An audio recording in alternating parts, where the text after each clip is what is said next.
Hey, how's it going? And today I'm going to be teaching you about Hispanic and Latino culture.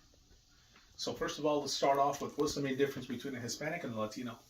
Hispanic is basically anyone who has the primary language of Spanish, and the Latino is basically anyone who's considered from Latin America, such as Southern or Central America.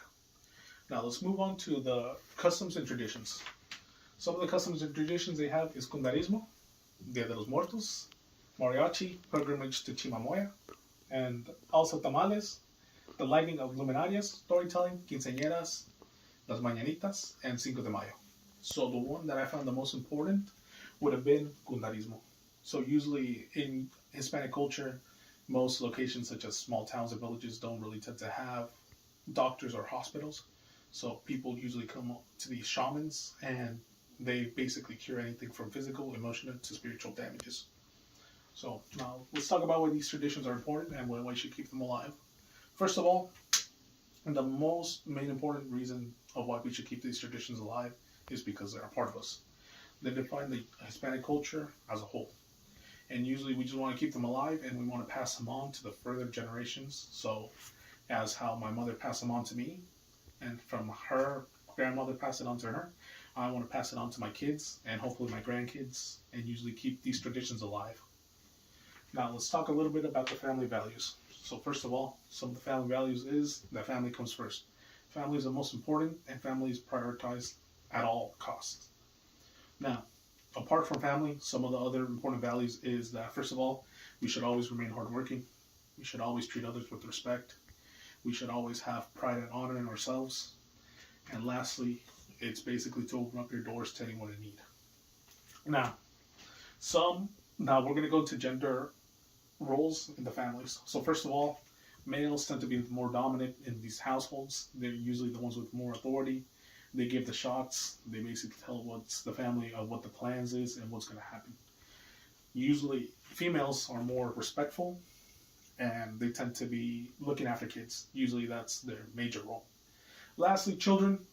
Children, it's a little bit weird, but they're the ones that tend to be respectful to both parents, but usually they listen to their father more because he holds more authority. Second of all is that their lives are basically controlled by their parents to a certain degree.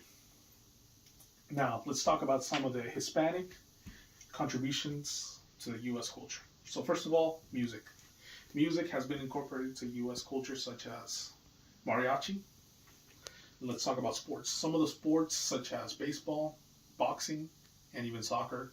Usually the majority of these players are made up from Hispanic people. Let's talk about television as well. Television, some of the telenovelas that have been incorporated into the U.S. culture and television as well. And lastly, we will talk about language. So usually language, Spanish is being more and more spoken in U.S. households in recent years than back in 2011. It went from a total estimate of 12 million to 38 million. Now, let us move on, and we're going to talk about an interview I had with one of my aunts. Her name is Maria Guadalupe Vaquia.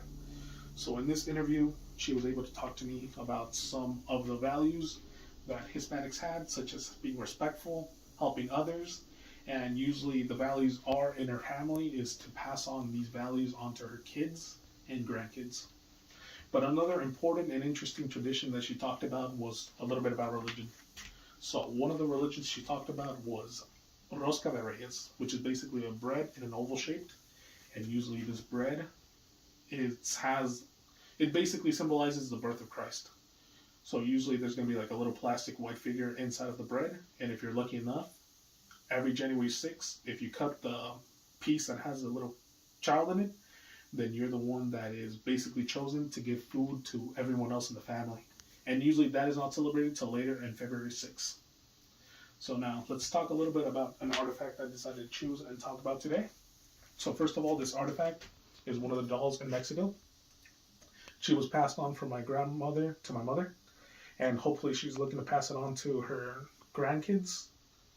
And basically, this is just talking a little bit about the fashion and the beauty that Mexico tends to have in the Hispanic culture and Latino culture as well, such as the beautiful dress she's wearing, the braids she has, and even the ribbons.